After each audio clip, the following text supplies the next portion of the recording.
परम शांति। आज मैं बताऊंगा कि भगवान शिव शंकर महादेव हमेशा किसको योग लगाते रहते हैं। हमेशा जब देखो तो तपस्या करते रहते हैं, जब देखो तप में बैठे हैं, तपस्या करते रहते हैं ज़्यादातर। तो वो किससे योग लगाते हैं, किससे कनेक्शन करते हैं, क्यों करते हैं, ये बात बताऊंगा। देखो, भगवान शंकर जो है उनका ब्रह्मांड जो है, ब्रह्मांड त्रिदेव से चलता है। ब्रह्मांड के जो रचयिता है निराकार पर ब्रह्म परमेश्वर, उसने, मैंने बोला ना, आदि शिव और आदि शक्ति के द्वारा पूरा ब्रह्मांड चलाते हैं। तीन देवता त्रिदेव बोलते हैं, ब्रह्मा विष्णु शंकर। ब्रह्मा द्वारा सृजन, विष्णु द्वारा पालना और शंकर द्वारा विनाश। तो जो शंकर हिमालय पे जो रहते हैं, शंकर पार्वती, तो वो शंकर हमेशा अपनी जो रचयिता होते हैं, हमेशा पहले कोई भी योग लगाने वाले दो लोगों को योग लगाते, एक तो रचयिता को और दूसरा उसके जो ब्रह्मांड के कार्य जो मिला है वो कार्य करने के लिए। तो जो शिव शक्ति है उनका साकार रूप है शंकर पार्वती। शिव शक्ति शिवपुरी में रहते हैं ना। धरती से ऊपर 7 लोक है, भूलोक, बुरुलोक, स्वलोक, महलोक, जनलोक, तपलोक, सत्यलोक, फिर इसके ऊपर ब्रह्मापुरी, विष्णुपुरी, शिवपुरी और ऊपर परमधाम। तो शिव शक्ति शिवपुरी में रहते हैं, उनका साकार रूप है शंकर पार्वती। मैं कई बार वीडियो में कह चुका। तो शंकर महादेव, जिनको शिव शंकर भी कहते हैं, क्योंकि शिव शंकर इसलिए कहते हैं कि शिव का साकार रूप है शिव शंकर। तो और पार्वती है आदि शक्ति का रूप। तो वो हमेशा आदि शक्ति को, महादेव है आदि शक्ति को योग लगाते हैं, कनेक्शन जोड़ते हैं आदि शक्ति से। ब्रह्मांड की आदि शक्ति जो पूरे ब्रह्मांड को चलाती है, ब्रह्मांड की आदि शक्ति, पूरे ब्रह्मांड को चलाने की जिम्मेदारी आदि शक्ति पर होते हैं। आदि शिव आदि शक्ति द्वारा पूरे ब्रह्मांड को कंट्रोल करवाते हैं। तो हमेशा शंकर जब भी देखो योग में रहते हैं। तो योग माना कनेक्शन, किससे कनेक्शन करते हैं, क्यों करते हैं। तो पहले तो आदि शक्ति से कनेक्शन करके पूरे ब्रह्मांड को कैसे, क्या करना है क्या नहीं करना, ब्रह्मांड में आने वाले समय में कैसा होगा, वो त्रिकाल ज्ञानी होते हैं। उसका तीसरा नेत्र खुलता है तो पूरा विनाश कर देते हैं, क्योंकि उनका कार्य है विनाश का काम। शंकर द्वारा विनाश गाया हुआ है ना, शास्त्रों में लिखा हुआ है शंकर द्वारा विनाश। तीसरा नेत्र खुला और पूरा धरती पर कहीं ना कहीं आग लगा दी और विनाश हो गया। तो वो तीनों देवता का कार्य अलग अलग है। 3 देव है, तीनों देवता द्वारा अलग अलग काम ब्रह्मांड की आदि शक्ति काम कराती है। तो आदि शक्ति से योग लगाते शंकर। फिर वो विष्णु को भी योग लगाते हैं, कनेक्शन जोड़ते हैं। ब्रह्मा को भी योग लगाते हैं, कनेक्शन जोड़ते हैं। और तीनों देव मिलकर शक्ति से जो ब्रह्मांड की आदि शक्ति को जो डायरेक्शन देती हैं, उसके द्वारा तीनों देव मिलकर अपना अपना कार्य काम करते हैं, अपना अपना काम। अब क्या करना है पूरे ब्रह्मांड में जो है, तो ब्रह्मांड में 7 पाताल लोक भी हैं, धरती से नीचे अतल, वितल, सुतल, रसातल, महातल, पाताल। तो ये सब क्या करना है, वो पूरे ब्रह्मांड की जो चलाने वाली हैं आदि शक्ति, वो तीनों को डायरेक्शन देती हैं। ब्रह्मा को भी डायरेक्शन देती हैं, विष्णु को भी डायरेक्शन देती हैं और शंकर को भी डायरेक्शन देती हैं। तो तीनों को कनेक्शन करना पड़ता है आदि शक्ति से, और तीनों लगाते हैं योग। शंकर को विशेष रूप से विनाश का कार्य करना बहुत बड़ा मुश्किल होता है, इसलिए बहुत हार्ड मजबूत करके विनाशकारी कार्य करना संपन्न, इसलिए योग में ही वो तीसरा नेत्र खोलते हैं। तीसरा नेत्र माना हम उनको तो आत्मस्वरूप कहते हैं। आत्मस्वरूप में रहकर वो कनेक्शन जोड़कर विष्णु को भी क्या करना है, शंकर को भी क्या करना है, ब्रह्मा को भी क्या करना है, तीनों आपस में मिलकर कार्य करते हैं। और धरती से ऊपर 7 लोक में क्या हो रहा है वो देखते रहते हैं। धरती से नीचे 7 पाताल लोक में क्या होता है, 14 लोक में, ब्रह्मांड के 14 लोक में क्या हो रहा है, वो सब तीनों देवता देखते हैं। ब्रह्मा भी योग लगाते रहते हैं, विष्णु भी योग लगाते हैं ना। विष्णु को देखो तो शिव सैया पर बैठकर, अरे वो नाग की सैया बोलते ना, क्या कहते हैं, शेष सैया, शेष नाग की सैया पर, शेष नाग जो फणीधर नाग है उनकी सैया पर विष्णु सोते रहते हैं और योग लगाते रहते हैं। तो विष्णुपुरी में जो शेष नाग है उन पर वो सोते रहते हैं विष्णु भी। और क्षीर सागर है विष्णुपुरी में, क्षीर सागर, क्षीर, क्षीर माना वैसे तो क्षीर को वो कर दिया, क्षीर सागर माना दूध जैसा सफेद का सागर, मगर वहां परम तत्वों की दुनिया होती है। विष्णुपुरी में 50% परम तत्व और 50% तीन तत्व, 50% में परम आकाश, परम वायु, परम अग्नि होता है। और तो वो क्षीर सागर कहते हैं। क्षीर सागर में रहकर वो विष्णु योग लगाते हैं। यहाँ शंकर हिमालय में तपस्या करते हैं और ब्रह्मा भी योग लगाते हैं। तो ब्रह्मा विष्णु शंकर तीनों अपनी आदि शक्ति जो ब्रह्मांड की पूरी कंट्रोलर है उससे योग लगाकर उससे डायरेक्शन लेते हैं। अब क्या करना है, इधर ये हो रहा है, इधर ये हो रहा है, सबकी। और आदि शक्ति की भी नज़र पूरे ब्रह्मांड पर होती है और वो सबको आदि शक्ति भी तीनों द्वारा डायरेक्शन देकर काम कराती है। कि भी असुरों का जब देवासुर संग्राम होते हैं तो अब क्या करना है, देवासुर संग्राम में ज़्यादातर जब बड़े बड़े वरदान महादेव भी दे देते हैं, महादेव को भोलेनाथ कहते हैं, वरदान दे देते हैं, असुरों को बड़े बड़े असुर बन जाते हैं।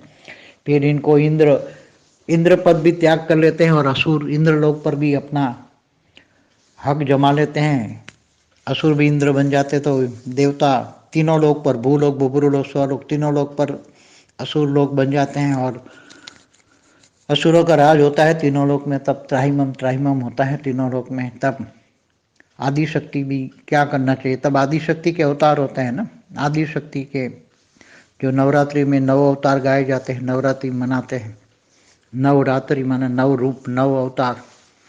तब वो फिर आदि शक्ति खुद स्वयं आती हैं और अवतार धारण करके इनको बड़े बड़े असुरों को मारती हैं। क्योंकि ब्रह्मा विष्णु शंकर तीनों भी नहीं मार सकते, इसलिए ब्रह्मा विष्णु शंकर भी आदि शक्ति के पास जाते हैं और कहते हैं कि हे माँ, अब हमसे असुर नहीं मारे जाएंगे, आप ही आइए, आप हमें मदद करें। हम तब ब्रह्मा विष्णु शंकर के कहने पर आदि शक्ति के अवतार होते हैं। ऐसे 9 अवतार। तो ऐसे तो कई अवतार होंगे क्योंकि ब्रह्मांड के पहले पराद में भी कई अवतार हुए हैं, मगर सारा क्योंकि ब्रह्मांड के पहले जब पहले पराद में भी 1555 खरब साल हुए हैं ब्रह्मांड का, ब्रह्मा का 50 साल पूरा हो गया है।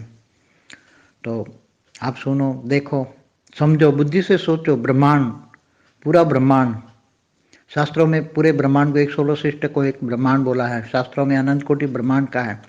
तो एक आकाश गंगा में अनंत कोटि ब्रह्मांड होता है। आकाश माना गैलेक्सी, एक गैलेक्सी में ऐसे अनंत कोटि ब्रह्मांड है। तो अनंत कोटि ब्रह्मा विष्णु शिव शंकर शक्तियाँ होती हैं। और इसका शिव के क्रिएटर है महाशिव। मैंने कई वीडियो में बोला है, शिव के क्रिएटर महाशिवरात्रि हम मनाते हैं। महाशिवरात्रि, शिवरात्रि हर महीने आती है, महाशिवरात्रि साल में एक बार आती है। तो महाशिव तो धरती पर भी जब अर्ध प्रलय, प्रलय 4 युग, सतयुग, त्रेता, द्वापर, कलयुग पूरा होने पर जब अर्ध प्रलय होना है तो वो शंकर का काम होता है, अर्ध प्रलय करना। तो डायरेक्शन शंकर को विनाश करना पड़ता है धरती पर। ऐसे इकोत्तर युगांतर, उसको 4 युग को युगांतर कहते हैं और अर्ध प्रलय होता है हर युगांतर में। तो समय भी निश्चय है, सब कुछ निश्चय है। जब अधर्म की बहुत बढ़ जाती है, अधर्म धरती पर बहुत, तीनों लोग में अधर्म बढ़ जाते हैं, असुरों का राज हो जाता है, तब विष्णु के अवतार होते हैं। तो विष्णु के साथ ब्रह्मा भी आते हैं, रुद्र रूप में शंकर भी आते हैं, देवता भी आते हैं, सब अवतार होते हैं। तो यहाँ धरती पर थोड़ी शांति कराते हैं अवतार। बाद में फिर असुर पाताल लोक से आकर फिर धरती पर उपद्रव करते हैं। सतयुग में भी अवतार होते हैं। क्यों? क्योंकि सतयुग में तो धरती पर बहुत अच्छा समय होता है, मगर बाद में जब असुर पाताल लोक से, 7 पाताल लोक थे पहले परात में, मतलब आज से 198 करोड़ साल पहले जब पहला परात था, अब दूसरा परात चलता है। आज दूसरा परात का, ब्रह्मा का पहला दिन का 7वां मनवंतर का 28 का युगांतर चल रहा है। तो ब्रह्मा के पहले परात में जब 7 असुर लोग बनाए गए थे, तो ये असुर बड़े बड़े असुर होते थे और धरती पर आकर उपद्रव करते थे। असुरों के हर कोई को रहने की जगह निश्चित की थी कि वे देवता देवलोक में रहेंगे, मनुष्य धरती पर रहेगा और असुर पाताल लोक में रहेंगे। मगर कभी कभी क्या होता है, असुरों के पास वो तपस्या करते हैं, महादेव का वरदान मिलता है। क्योंकि असुर हमेशा, देखो दो भाग में, पूरा ब्रह्मांड दो भाग में बटा था। एक तो महादेव के जो भक्त थे वो सारे भूत प्रेत पिशाच, और असुर होते थे महादेव के भक्त, और जो देवता होते थे वो विष्णु की पूजा करते थे। इसलिए पूरा ब्रह्मांड शैव भक्त, शिव भक्त और विष्णु भक्त, दो ब्रह्मांड दो भाग में बटा था। कट्टरपंथ, पूरा द्वापर लड़ाई हुई है शिव भक्तों की और वैष्णव लोगों की।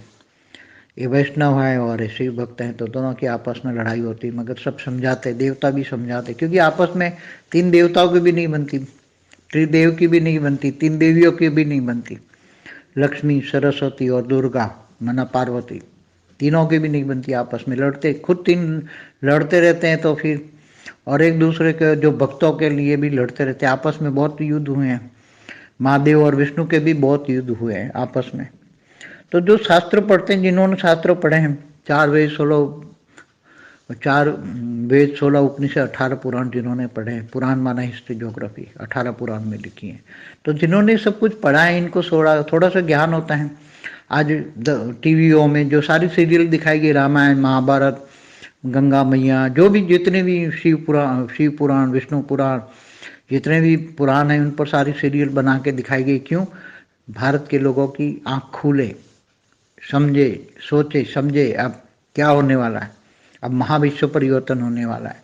तो महाविश्व परिवर्तन कैसे होगा? 33 कोटि देवताएं जागेंगे और भारत सोने की चिड़िया दोबारा बनेगी, लाइट हाउस बनेगा, भारत लाइट हाउस बनेगा, परम शांति के वाइब्रेशन सारी दुनिया को मिलेंगे, सारी दुनिया की नज़र भारत पर होगी। अब ये समय आने वाला है, सारी दुनिया की नज़र भारत पर होगी, ये समय धीरे धीरे आएगा। योग बल से, परम शांति के वाइब्रेशन से भारत में परम शांति होगी, और लोग परम शांति लेने के लिए, जिनको शांति चाहिए, परम शांति चाहिए, वो सब भारत में आने लगेंगे। तब आगे चलकर भारत की बहुत वैल्यू होनी है। ये सब समझना पड़ेगा। पूरे ब्रह्मांड, फिर अनंत कोटि ब्रह्मांड, गैलेक्सियों का समूह को निहारिका कहते हैं। अनंत मतलब जैसे अनंत कोटि ब्रह्मांड इकट्ठे होकर एक गैलेक्सी बनती है, आकाशगंगा बोलते हैं उसको। तो ऐसी कई आकाशगंगाएं मिलकर एक निहारिका बनती हैं। निहारिकाओं के समूह को भी एक यूनिवर्स कहते हैं। निहारिका के समूह मतलब ऐसे cluster of Galaxy, cluster of Niharika, ऐसे बहुत बन के एक यूनिवर्स होता है। ऐसे कई यूनिवर्स मिलके G1 होता है, G2 G17 तक। तो ये हमारा मल्टीवर्स, जो पूरा मल्टीवर्स का ज्ञान साइंस जो दे रहा है, साइंस माना नास्तिक वाले, मेजोरिटी नास्तिक वाले, जिन्होंने, जो साइंस वालों ने ज़्यादातर तो हमारे वेद उपनिषद पढ़कर ही इन्होंने इन्वेंशन किया है। हमारे वेद उपनिषद में एक ब्रह्मांड का ज्ञान है, मगर इतना ज्ञान है कि बहुत ज्ञान है। तो इनको ये पूरे ब्रह्मांड का ज्ञान है, पूरे 14 लोक का ज्ञान है। 14 लोक माना 14, साइंस के हिसाब से 14 डायमेंशन, लोक माना डायमेंशन। तो उसी में टाइम स्पेस एंड स्पीड कैसे चलती है, समय के हिसाब से। जैसे ब्रह्मापुरी में एक दिन होता है तो धरती पर एक चतुर्युग चलता है। देवताओं का एक दिन बराबर धरती पर एक साल होता है। ये सब समय कैसे चलता है, किन के आधार से चलता है, ये सब कुछ शास्त्रों में बताया गया है।